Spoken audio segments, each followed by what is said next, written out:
Mahindra and மஹிந்திராவில் வீடியோஸில் வந்துட்டு அவர் வந்து பேட்டி கொடுத்தாரு இப்போ லேட்டஸ்ட்டாக வந்துட்டு. அதாவது குழந்தைங்குள்ள யங்ஸ்டர்ஸ்குள்ளே மினிஸ்ட்ரி அந்த மாதிரி ஏதோ ஒன்று வந்து கூப்பிட்டு அவர் வந்து பேசினாங்க. அது அப்போ அவர் கூப்பிட்டு பேசினாங்க. அவர் பேசின நிறைய விஷயங்கள் வந்து பயங்கர ஷாக்கிங்காகவும் வைரலாகவும் என்னை ரொம்ப பாதிச்சிச்சு. ரொம்ப முக்கியமான விஷயமா தெரிஞ்சு அதை அவங்க கூட ஷேர் பண்ணுறதுக்கு பண்ணுறேன். நம்பர் 1 வந்துட்டு எப்போவுமே நீங்கள் வந்து அவங்க கம்பெனிஸ் இவ்வளோக்குள்ளே வந்ததுக்கும் பெரிய ஆளாக இருந்ததுக்கும் என்ன காரணம் அப்படின்னு நினச்சி பார்க்கும்போது ஒன்றுன்னா I'm going to just use that because I think it applies to the question you asked me. And we often talk about AI these days. To me, I used ANI, but the AI I used was Audacity. எப்படி சொல்லுவாங்க, அடாசிட்டினா வந்துட்டு கொடூரமாக நினைக்கிறது, கொடூரமாக think பண்ணுறது, பெருசாக யோசிக்கிறது, பெரிய லெவலில் பண்ணுறது, அந்த மாதிரி கொடூரமான திங்கிங். ஸோ நம்ம பெருசாக சக்ஸஸ்ஃபுல்லாக ஆகிறதுக்கு காரணம், ஆகாமல் இருக்கிறதுக்கு காரணம் வந்துட்டு இந்த மாதிரி பெருசாக திங்க் பண்ணது காரணமும், கொடூரமாக திங்க் பண்ணுறதுக்கும், அந்த மாதிரி ஏதாவது சாதிச்சிட்டாலும் அதை வந்து பெருசாக சாதிச்சிட்ட மாதிரி நினைக்காமலும். ஏன்னா நம்ம நினச்சிட்டு இருக்கிறது ரொம்ப கொடூரம், ரொம்ப பெருசு, ரொம்ப பயங்கரம். அது வந்து அவ்வளோ பெரிய கொடூரம் பயங்கரம் வந்து எப்படி சின்ன சின்ன விஷயத்தினால சந்தோஷப்பட முடியும் இல்லையா? அந்த மாதிரி ஃபஸ்ட்டு குவாலிட்டி யாருக்கு என்ன வேணும் அப்படின்னா அடாசிட்டி. வந்து கொடூரமாக திங்க் பண்ணுறது, பெருசாக திங்க் பண்ணுறது, பயங்கரமாக திங்க் பண்ணுறது. அப்படியே பிறந்து அப்படியே வளர்ந்து அப்படியே பிழைப்பத்து அப்படியே செத்து போன்னு நினைக்கிறாங்களே, அப்படி தான் நான் நினைக்கிறேன். இந்த மாதிரி ஏதாவது கொடூரமாக வந்து திங்க் பண்ணாதது காரணம், எல்லோரும் நார்மலாக இருக்கிறது காரணம். இதுதான் நம்மளோட இந்தியன் எக்கானமியே சோழி முடிச்சிட்ருக்கு அப்படி சொல்கிறார். பழைய கதையை சொல்லிட்டு பழைய விஷயத்த எல்லாரும் மாதிரி ஓல்டு மாதிரி வாழ்ந்து ட்ரெடிஷ்னலாக வாழ்ந்து சத்து இந்தியா வந்து எங்கேயுமே திங்க் பண்ண முடியாத, எங்கேயுமே நடக்க முடியாத, எங்கேயுமே வந்து ஒன்றும் பண்ண முடியாத ஒரு சூழ்நிலையில் வந்து இந்தியா ஆயிருக்கு. காரணம் வந்து சைக்காலஜி தான், எக்கனாமிக்ஸ்லாம் கிடையாது. மக்கள் யோசிக்க மாட்டேங்காங்க, மக்கள் பெருசாக திங்க் பண்ண மாட்டேங்காங்க அப்படின்னு. ஸோ ஃபஸ்ட்டு வந்து அதுதான் ரொம்ப முக்கியம் அப்படின்னு நான் நினைக்கிறேன். இந்த அவர் சொல்கிறது எங்கேயாவது வரும், ஏதாவது பெருசாக பண்ணணும், பெருசாக சாதிக்கணும் அப்படின்னு நினைக்கிற காலத்தில் நீங்கள் வந்து பெருசாக பண்ணுறது ஒரு பக்கம், அப்படி செய்ய முடியல அப்படின்னா பிரச்சனைகளும் டென்ஷனும் தோல்விகளும் வரும். சரியா? ஸோ அதை ஃபேஸ் பண்ணுறது, நோ வந்து என் மண்டையிலே போகாதுடா அப்படின்னு சொல்கிற அளவு, அந்த அளவு வந்து எதுக்குமே ஃபெயிலியர் அக்செப்ட் பண்ணாமல், சோர்ந்து போகாமல், தோந்து போகாமல், முயற்சியில் கைவிடாமல், நொந்து போகாமல் இருக்கிறது வந்து ரொம்ப முக்கியம். ரெண்டாவது, எல்லாருக்கும் என்ன நினைப்பேன், நான் முதலே ஜெயிச்சிட்டேன், வந்துச்சு, முதலே கிடச்சிட்டு, இதை நினச்சி பெருமைப்படுறதோ சந்தோஷப்படுறதோ பாராட்டவோ கூடாது. ஏன்னா இது வந்து தப்பான பாராட்டு. இது வந்து மக்களை என்கரேஜ் பண்ணாது, டிஸ்கரேஜ் பண்ணும். நீங்கள் முதல்ல வந்து சக்ஸஸ் ஆகிட்டீங்க அப்படின்னா பெரிய விஷயம் அப்படின்னு இல்லை. அடுத்த தடவை நீங்கள் ஃபெயிலியர் ஆகும்போது அந்த உங்களை சுகத்தை கொடுக்கும். முதல் நாளில் சக்ஸஸ் ஆனது ஒன்றும் பெரிய மேட்ரு இல்லை, அந்த மேட்ரு சாதாரண மேட்ரு. இது தெரியாமல் நடந்துட்டு, ஆனால் இப்படி முதல் தடவைலாம் சக்ஸஸ் ஆக முடியாது, பல தடவை தோல்விக்கு அப்புறம் தான் சக்ஸஸ் ஆக முடியும் அப்படின்னு அவங்களுக்கு வந்து ஸ்ட்ராங்கான நம்பிக்கை இருக்கணும். அந்த உண்மை என்னன்னு தெரியணும். அந்த முதல் தடவை சக்ஸஸில் வந்து சந்தோஷப்பட்டுறக்கூடாது, நிறைய தோல்விகள் உண்டு அப்படின்னு. இது அப்படி பழக்கமாகவே கொண்டு போகணும் அப்படின்னு நான் ஃபஸ்ட்டு பார்க்குறேன். ஸோ அந்த ஒரு தோல்வியில் நொந்து போகிறது, ஒரே அடியில் தூக்கிடுறது, அந்த மாதிரி இல்லாமல் பல அடி, பல தோல்வி, பல பிரச்சனைகளுக்கு மத்தியில் ஜெயிக்கிற ஒரு குணங்கள் வந்து ரெண்டாவது ஒன்று தேவைப்படும் அப்படின்னு சொல்கிறார். How big you become. It's not how big you become, it's how you become big. And you have to, you're going to fall, you're going to fail. We've all heard the word serial entrepreneurs. That's because they're not afraid of failure. And that fear of failure is what we must overcome. We got the head of ISRO sitting here. He goes into space almost every day because he's not afraid of failing. And that is the resilience that all of us need here. We need to understand that we will stumble, but we have to be able to get up and rise again. இது எவ்வளோ முக்கியம், எவ்வளோ உண்மை, எவ்வளோ சத்தியம் அப்படின்னு இதெல்லாம் கேட்கும்போது தெரியுது. இதெல்லாம் நம்ம நிறைய கேள்விப்பட்டிருப்போம். அதாவது சீரியல் என்டர்பிரனர், இவங்க வந்து ஒரு கம்பெனி ஆரம்பிப்பாங்க, சக்ஸஸ் ஆவாங்க, அப்புறம் விட்டுட்டு வேறு கம்பெனி ஆரம்பிப்பாங்க, அப்புறம் கம்பெனி ஆரம்பிப்பாங்க, சக்ஸஸ் ஆவாங்க, வேறு கம்பெனி நடப்பாங்க. இவங்க வந்து கம்பெனி ஆரம்பிச்சுட்டு காலங்காலமாக அதே கம்பெனி நடத்த மாட்டாங்க. அந்த கம்பெனி ஆரம்பித்து சிஸ்டம் அண்ட் ப்ராசஸ் ரெடி பண்ணிவிட்டு அதுக்கப்புறம் மக்கள்கிட்ட அதை சேல் பண்ணிவிட்டு வேறு கம்பெனி ஆரம்பிப்பாங்க. ஏன்னா இவங்களுக்கு வந்து ஃபினான்ஷியல் ஃப்ரீடம் இல்லை, ஃபினான்ஷியல் கான்ஃபிடென்ஸ். இவங்களுக்கு வந்து கம்பெனி ஜென்ரேட் பண்ணுற கான்ஃபிடென்ஸ் இருக்கும். ஒரு கம்பெனி தான் இதை வச்சு தான் காலங்காலமாக ஓட்டணும், என் பிள்ளைக்கு என் தலைமுறைக்கும் கொண்டு கொடுக்கணும் அப்படின்னு இல்லை. இதை கிரியேட் பண்ணிட்டு அந்த கம்பெனியை கொடுத்துட்டு அடுத்தது கொடுப்பாங்க. எனக்கு டக்குன்னு யோசனை வருது, நான் ஏன் எம்என்ஜி வச்சு காலங்களாம் ஓடிக்கிட்டு இருக்கணும்? இதுக்கு ஒரு சிஸ்டம் ப்ராசஸ் எல்லாம் ரெடி பண்ணிட்டு இந்த கம்பெனி வேறு யார்ட்டே விற்றுட்டு போயிடலாம்ல, வேறு புது கம்பெனி வேறு ஆரம்பிக்கலாம்ல அப்படின்னு எனக்கு தோணுது இதை பேசும்போது, இதை கேட்கும்போது. தென் ஸோ வந்து நம்ம என்னன்னாலும் கொடுக்கறதுக்கு ரெடியாக இருக்கணும். என்ன சொல்லுவாங்க, அந்த தோல்விகளையும் அதுலேயும் பண்ண இருக்குங்க. இந்த மாதிரி கண்டினியூஸாக ஒருத்தவங்க ஜெயிக்காங்க அப்படின்னா, கண்டினியூஸாக சக்ஸஸ் ஆகிட்டு இருக்காங்கன்னா அவங்களுக்குள்ள விடாமுயற்சியும் எந்த தோல்வியும் தாக்க முடியாத ஒரு ஆளாக இருப்பாங்க. அதோட காரணமாக தான் அவங்க வந்து அவ்வளோக்குள்ளே அவங்க ஜெயிச்சிட்ருப்பாங்க. இது எவ்வளோ முக்கியமான விஷயம், எவ்வளோ உண்மையான விஷயம் அப்படி பார்க்குறேன்னா. ஸோ சீரியலாக நீங்கள் ஜெயிச்சிட்டு இருக்கணும். சீரியல்ஸ் பார்த்துருப்பீங்களா, வெப் சீரியல், அந்த சீரியலில் மாறி மாறி வந்துகிட்டே இருக்குமே. அந்த மாதிரி நம்மளோட சக்ஸஸும் நம்மளோட முன்னேற்றமும் பணம் சம்பாதிக்கிறதும் ரிலேஷன்ஷிப்பும் உறவுகளும் சீரியஸாகவே ஜெயிச்சுட்டே இருக்கிறது காரணம் வந்துட்டு இந்த விடாமுயற்சியும் இந்த எந்த தோல்வியிலும் இருக்காதவங்க அந்த மட்டும்தான் ஜெயிக்க முடியும். சோம்பேறிப்பில் ஒரு அடியில் சுற்றி போகிறவன அவனால் இந்த சீரியலாக ஜெயிக்கிறது பண்ண முடியாது. எல்லோரும் ஒரு தடவை உடைவோம், விழுவோம், கீழே விழுவோம். ஒன்லி திங் இஸ் தான் எதுவுமே நம்மளை ஸ்டாப் பண்ணாது, நிற்காது, நான் போயிட்டே இருப்பேன். அந்த மாதிரி அதே மாதிரி ஒரு விஷயம் சாதிக்கிறதுக்கு, சாதனை பண்ணதுக்கோ, ஒரு பெரிய விஷயம் சாதிச்சதுக்கோ அதுக்கு யாரும் ஒரு ஆள் காரணமாக இருக்க மாட்டாங்க. எப்பவுமே அந்த ஒரு ஆள் காரணத்தை சொல்லக்கூடாது அப்படி சொல்கிறாரு மார்ஃபஸ் அப்படிங்கிற. அதுக்கு காரணம் வந்து His colleagues said that too. There was no event manager for this event apparently. It was a collective effort. It was amorphous.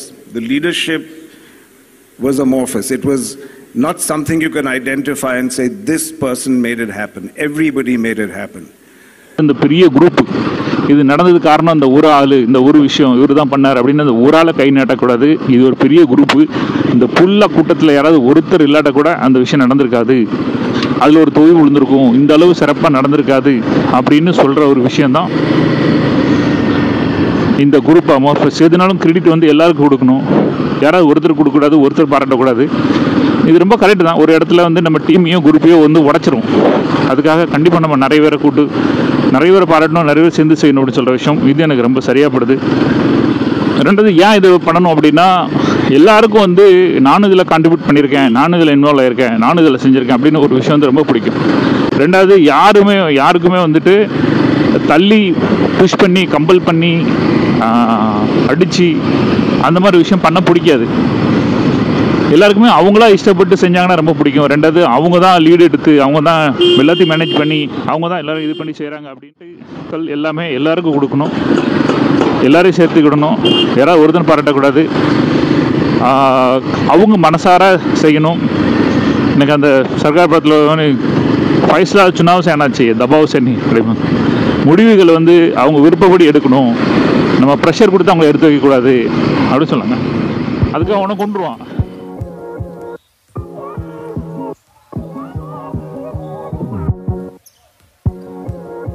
சம்பாரிச்சு ஸ்ட்ராங்காக இருந்தால் தான் அடுத்தல ஜெயிக்க முடியும். பட்னியாக வந்து நான் சர்வீஸ் ஃபார்மில் போகிறேன் அப்படின்னா பண்ண முடியும். ஸோ அவர் சொல்கிறார், யாராவது புதுசாக பிஸ்னஸ் பண்ணிங்க வச்சிங்கன்னா என்னை கூப்பிடுங்க, நானும் வரேன், இன்வெஸ்ட் பண்ணுறேன், ஏன்னா உங்களுக்கு இன்வெஸ்ட் பண்ணால் தான் நான் ஜெயிக்க முடியும் அப்படின்னு சொல்லுவாங்க. அவ்வளோ வித்தியாசமாக இருக்கலாம். நான் என்ன பண்ணணும், அவங்க எப்படி மென்டாரை தேர்ந்தெடுக்கணும் அப்படி சொல்லும்போது அவர் சொல்லார், வெரி குட். அதாவது இந்த ஒரு பரம்பரை வந்து இருக்குது, நம்ம வந்து அந்த குரு மென்டருக்குள்ள ஒரு சிஸ்டம் வந்து நம்ம முதல்லேருந்து வச்சுருக்கோம். அது ஒரு பெரிய நல்ல விஷயம், மக்கள் அதை ஃபாலோ பண்ணுறத அப்படின்னு சொல்லி ஆரம்பிக்காரு. ஸோ கண்டிப்பாக ஜெயிக்கணும் அப்படின்னா பிஸ்னஸ் இருக்கணும், இன்கம் இருக்கணும், அப்புறம் சர்வீஸ் இருக்கணும், ரெண்டு இருக்கணும். ஏதாவது ஒன்று மட்டும் பண்ணுறது கஷ்டம், ஒன்று மட்டும் செஞ்சு நியாயம் இல்லை அப்படின்னு சொல்கிறார். அடுத்த ரொம்ப முக்கியமான ஒரு விஷயம் வந்து இவர்கிட்ட கேட்டது வந்துட்டு, எல்லோரும் டைம் எப்படி மேனேஜ் பண்ணுறீங்க அப்புறம் சொல்லார், எனக்கு தெரியும் இதை பற்றி யாராவது ஒருத்தர் இதை பற்றி பேசுவீங்க என்கிட்ட தெரியும். ஸோ நாராயணமூர்த்தி எதுவும் சொல்லியிருக்காருன்னு நினைக்கிறேன், நம்ம Infosys Narayanamurthy. I have huge respect for Mr. Narayan Murthy and others, so let me not get this wrong. Of course. அதை பற்றி சொல்லும்போது அதை பற்றி ஏதாவது சொல்லுவாங்க. 70 மணி நேரம் ஒர்க் பண்ணணும், நம்ம யங்ஸ்டர்ஸ்லாம் குறைய ஒர்க் பண்ணுறோம், அந்த மாதிரி ஏதோ உண்டு. அதை பற்றி சொல்லார். அவருக்கு எனக்கு ரெஸ்பெக்ட் இருக்குது, ஆனால் அது தப்பான திசையில் கொண்டு போகாதீங்க. நான் அவர் சொல்கிறது வேறு, நான் கொண்டு போகிறது வேறு.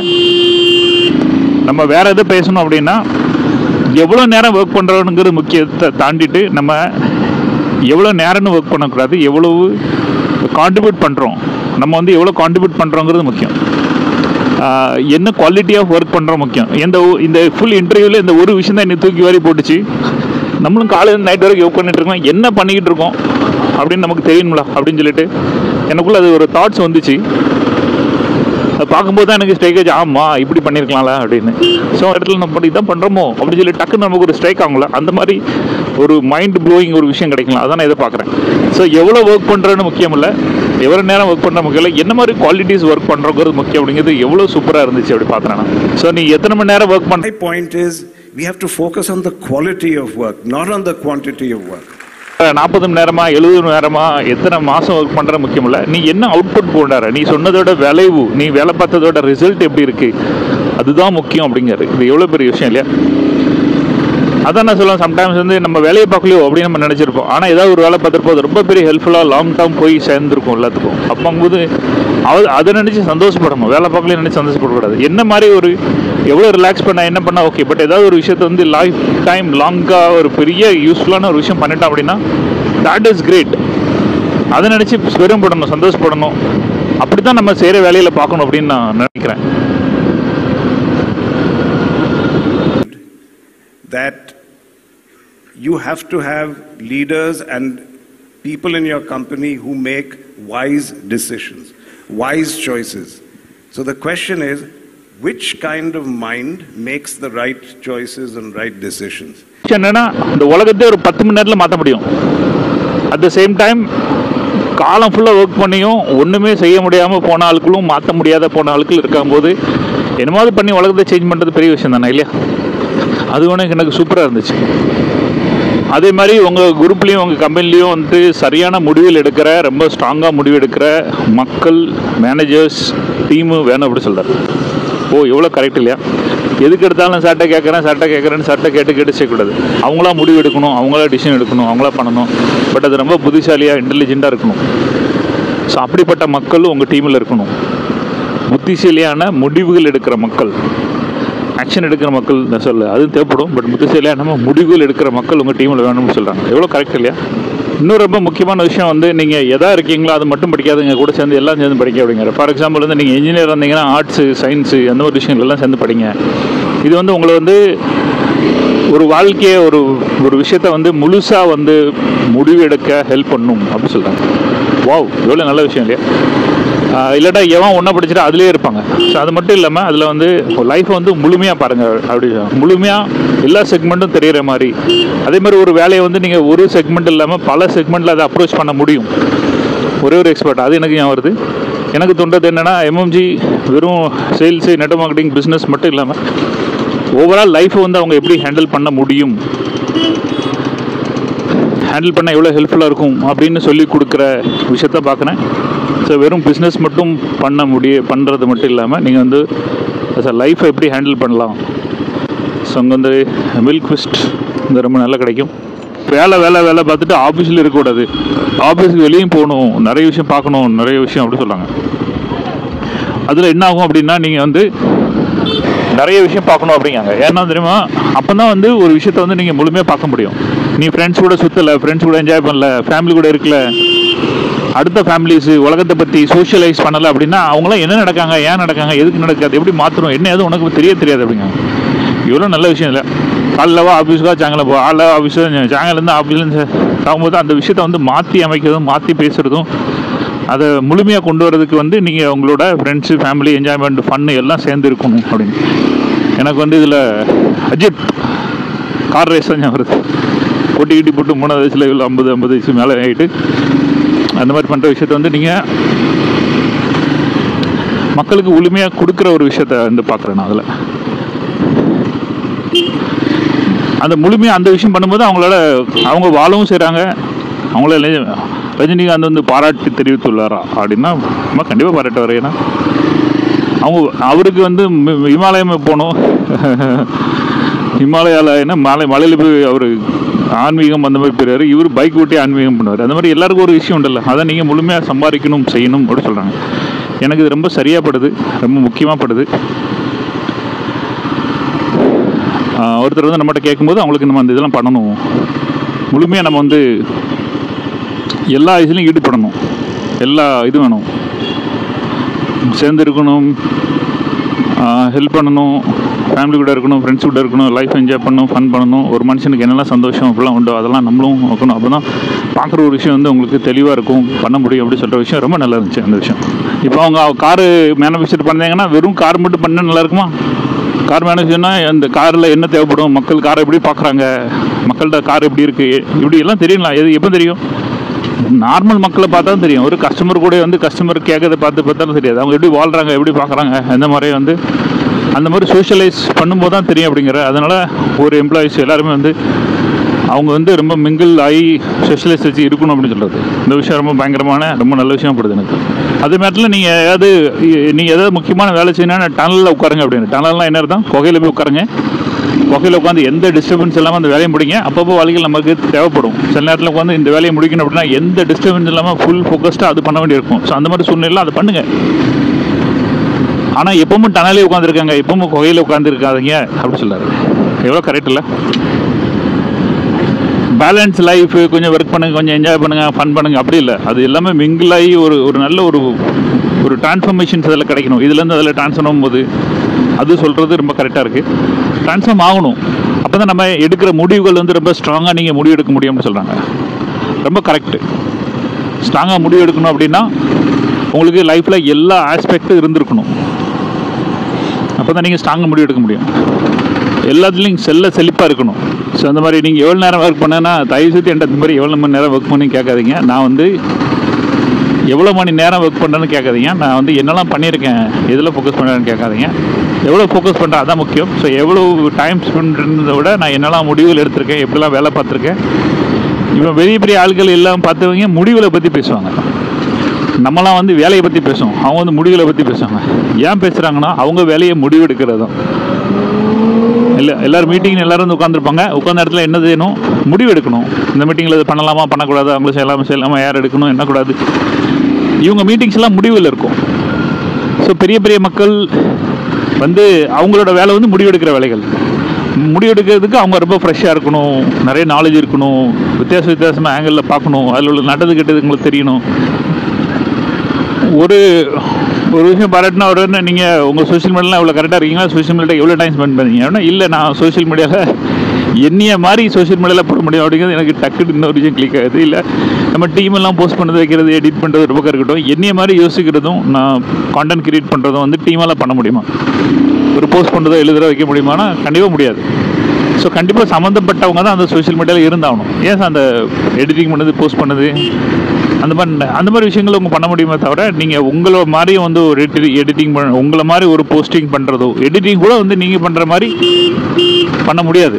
எனக்கு இது ஒரு பெரிய இன்ஸ்பிரேஷனாக இருக்குது. நம்மளும் வந்து சோஷியல் மீடியாவில் நிறைய டைம் ஸ்பெண்ட் பண்ணோம். சும்மா வீடியோ எடுத்தோம் கொடுத்தோம் இல்லாமல் வந்து நிறைய விஷயத்தை வந்து பார்க்கணும் அப்படின்னு தோணுது எனக்கு. Yes, I will also do. So இவர் வந்து இவ்வளோ பெரிய ஆள், இவரே டைரெக்டாக வந்து சோஷியல் மீடியா இன்னும் எல்லாம் பண்ணிகிட்டு இருக்காரு அப்படின்னா எவ்வளோ பெரிய விஷயம் இல்லையா? அதே மாதிரி ஒரு கூத்தடிக்கார், நான் வந்து சோஷியல் மீடியா இருக்கல, நான் சோஷியல் மீடியா இருக்கேன், எதுக்குன்னா நான் தனியாக இருக்கேன், போர் அடிக்கி எலோனாக ஃபீல் பண்ணுறேன், அதனால நான் சோஷியல் மீடியா கிடையாது. இது வந்து ஒரு பெரிய பிளாட்ஃபார்ம். நம்ம மக்களுக்கு வந்து ஒரு பெரிய நல்ல விஷயம் சொல்ல கொடுக்க முடியும். ஒரே ஒரு விஷயத்து மூலமாக லட்சக்கணக்கில் வேறு போய் மீட் பண்ண முடியும். இவ்வளோ அழகான பிளாட்ஃபார்ம் இல்லையா? அதை நம்ம எப்படி யூஸ் பண்ணணும் அப்படிங்கிற. ஸோ இவர் பார்க்குற முறை வந்து ரெண்டாவது சோஷியல் மீடியாவில் அவ்வளோ நேரம் டைம் ஸ்பெண்ட் பண்ணுறேன். எனக்கு பொண்டாட்டி இருக்குது, என் பொண்டாட்டி நல்லா இருப்பா, நானும் அவளை பார்க்கலாம், நான் அப்பப்போ அவளுக்கு பார்த்துட்டே இருப்பேன்.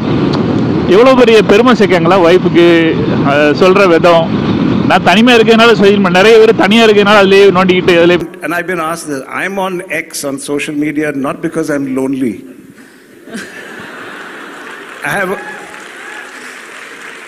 My wife is wonderful. I love staring at her. I spend more time. So I'm not here to make friends. I'm here because people don't understand. It is an amazing business tool. பேசிக்கிட்டு ஒரு photo போட்டு எவ்வளோ like பண்ணால் எவ்வளோ பண்ணதான் அடிப்பாங்க. நான் அப்படி இல்லை அப்படி சொல்கிறார். ஸோ எவ்வளோ கரெக்டு. நல்ல கல்ச்சர் இருக்கணும். ஒரு ஒரு ஒரு ஆப் சைஸ்லேருந்து ஒருத்தர் எழுதியிருக்காங்களாம். கேர்ள் ஃப்ரெண்டும் பாய் ஃப்ரெண்டும் ஒரு ஸ்டேஷனர் மட்டும் வெளியே வந்திருக்காங்க. அந்த இடத்துல வந்து அவங்க வாமிட் பண்ணிட்டு இருக்காங்க. வாமிட் எங்கே பண்ணியிருக்காங்க தெரியுமா? மஹிந்திரா அவங்களோட செவுர் இருக்குல்ல, அதில் வாமிட் பண்ணியிருக்காங்க. வாமிட் பண்ணினோடனே அந்த எனக்கு புள்ள இருக்கு, அந்த வாட்ச்மேன் வந்து தண்ணி கொடுத்துருக்கான், தண்ணி கொடுத்து மூஞ்சி கழுவுறதுக்கு ஹெல்ப் பண்ணியிருக்கான் அவனுக்கு. ஓ வாவ் அப்படின்னு எனக்கு இன்னும் புல்லரிக்கு போக மாட்டேங்குது. ஸோ வந்து நம்ம சோத்தில் ஒருத்தன் வாமிட் பண்ணி சோத்தில் வாமிட் பண்ண சண்டை விட்டுவிட்டு அவங்களுக்கு வந்து தண்ணி கொடுத்து அவங்கள ஹெல்ப் பண்ணுறதுக்கு அவங்களுக்கு சப்போர்ட்டிவாக இருந்திருக்கான் தெரியுமா. That is great. இதை இவர் வந்து நரிமன் பாயிண்டில் எங்கேயும் ஆஃபீஸில் வந்துருக்கு. இவர் எப்படி தெரியும், சோஷியல் மீடியாவில் பார்த்துட்டு இருக்காரு எங்கே என்ன நடக்கு அப்படின்னு. ஸோ அதில் வந்து ஒருத்தன் டேக் பண்ணி சொல்லியிருக்கான், இந்த வாட்ச்மேன் வந்து எவ்வளோ அழகாக ஹெல்ப் பண்ணுறாங்க. உண்மையிலே மஹிந்திரா கல்ச்சர் ரொம்ப நம்ம கல்ச்சர் புக் எம்எம்ஜியில் இருக்குது. காரணம் என்ன தெரியுமா, இந்த மாதிரி ஒருத்தவங்களுக்கு எப்பவும் சப்போர்ட்டிவாக இருக்கணும், ஹெல்ப் பண்ணுறதாவே இருக்கணும். பயங்கரமான விஷயம். ஒருத்தவங்களுக்கு வந்து அவர் சூமில்லாமல் இருக்கார், அவங்களுக்கு ஹெல்ப் பண்ணணும் அப்படின்னா ஹெல்ப் பண்ணணும். அதை விட்டுட்டு ஏன் வாலில் ஏன் அது பண்ண அப்படின்னு சொல்லிட்டு இதை உடனே அவர் என்ன பண்ணியிருக்காருன்னா உடனே டேக் பண்ணி அவர் அதை கண்டுபிடிச்சி நேராக அவங்களுக்கு ஃபோன் பண்ணி இந்த வாட்ச்மேன் யாருன்னு கண்டுபிடிச்சி அவங்களுக்கு வந்து பாராட்டுங்க. அது மக்களை கூப்பிட்டு எல்லோரும் பண்ணு பாராட்டணும். எதுக்கு தெரியுமா, இந்த மாதிரி கல்ச்சர் தான் என் கம்பெனியில் இருக்கணும், என் கம்பெனியில் இந்த மாதிரி மக்கள் தான் இருக்கணும், இந்த மாதிரி ஹெல்ப் பண்ணுற ஆட்கள் தான் இருக்கணும். இதை வந்து நம்ம ப்ரொமோட் பண்ணணும், எல்லாருக்கும் தெரிய வைக்கணும், எல்லாருமே இந்த மாதிரி ஹெல்ப்ஃபுல் மைண்டாக மாறணும் அப்படின்னு சொல்கிற விஷயம் இருக்கலாம். இதுதான் பெரிய விஷயம். கல்ச்சர் வந்து எவ்வளோ முக்கியம் தெரியுதா. பெரியவங்களுக்கு மதிப்பு கொடுக்கறது, பாராட்டுறது, அவங்கள நல்லபடியாக பார்த்துக்கிட்டது, இந்த மாதிரி விஷயத்தில் அவங்களுக்கு சப்போர்ட்டாக இருக்கிறது, இது நான் பெருசாக பார்க்குறேன். இப்போ எம்எம்ஜி வந்து கரெக்டான பாதையில் போய்கிட்டு இருக்கு. கல்ச்சர் நாங்கள் வந்து எதுக்கு கல்ச்சருக்கு அவ்வளோ இம்பார்ட்டன்ஸ் கொடுக்கோம், கல்ச்சர் அப்படின்னு எல்லாத்துலேயும் கல்ச்சர் படிக்கும் அப்படின்னா இதுதான். ஒரு இடத்துல வந்து இந்த கல்ச்சர் பாயிண்ட் ஆட் பண்ண நினைக்கிறேன். இந்த மாதிரி இருந்தாச்சுன்னா நம்ம அப்படி தான் ஹெல்ப் பண்ணணும். அவங்களுக்கு வந்து அந்த அசிங்கத்தையும் அதையும் பார்க்கக்கூடாது. உங்களுக்கு நம்ம எப்படிலாம் ஹெல்ப் பண்ண முடியும்னு பார்க்கணும். ஆனால் ஒரு விஷயம் சார் அப்படின்னா நீங்கள் வந்து யங்ஸ்டர்ஸ் வந்து என்ன பண்ணணும் அப்படின்னா பொலிட்டிக்ஸை ஃபியூச்சரில் என்ன அட்வைஸ் கொடுக்க போகிறீங்கன்னா பொலிட்டிக்ஸ் வந்து கண்டிப்பாக எல்லோரும் இருக்கணும்னா என்ன அர்த்தம் வந்து உங்கள் அரசியலில் சேர சொல்லலை. பட் அட்லீஸ்ட் நம்மளை யார் ரூல் பண்ணுவா அப்படின்னு நீங்கள் ஒரே ஒரு ஓட்டு உங்கள் ஓட்டு இருக்கலாம், அதையாவது போட தெரியணும். அது யாருக்கு நான் கொடுப்பேன் அப்படின்னு அரசியலை பற்றி தெரிஞ்சு அவங்களுக்கு அந்த ஓட்டு கொடுக்குற அந்த விஷயம் அட்லீஸ்ட் அந்த அரசியலாவது அவ்வளோவாவது நீங்கள் அரசியலில் வந்து இன்வால்வ் ஆகிருக்கணும் அப்படின்னு சொல்கிறாங்க. ஒன்று. ரெண்டாவது வந்து இப்போ நடக்கிற ஒரு பெரிய விஷயம், டக்குன்னு எனக்கு நிறைய விஷயங்கள் வந்து ஓடிச்சு இவர் சொன்ன உடனே. நீங்கள் வந்து ரெஸ்பான்சிபிளாக இருக்கணும். ரெஸ்பான்சிபிள்னா என்ன சொல்லுவாங்க,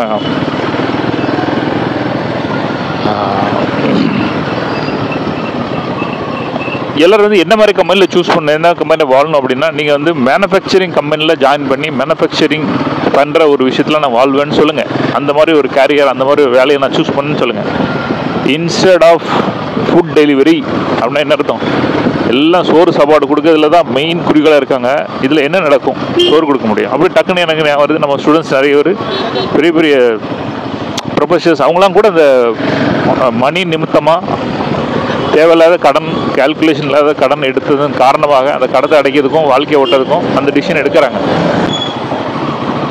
அவங்களாம் விரும்பி எடுக்கலை. யாராவது வந்து இப்போதைக்கு கைச்சலுக்கு பணம் வேணும், பணம் சம்பாதிக்கணும் டார்கெட் வச்சுருக்காங்கன்னா அது ஓகே.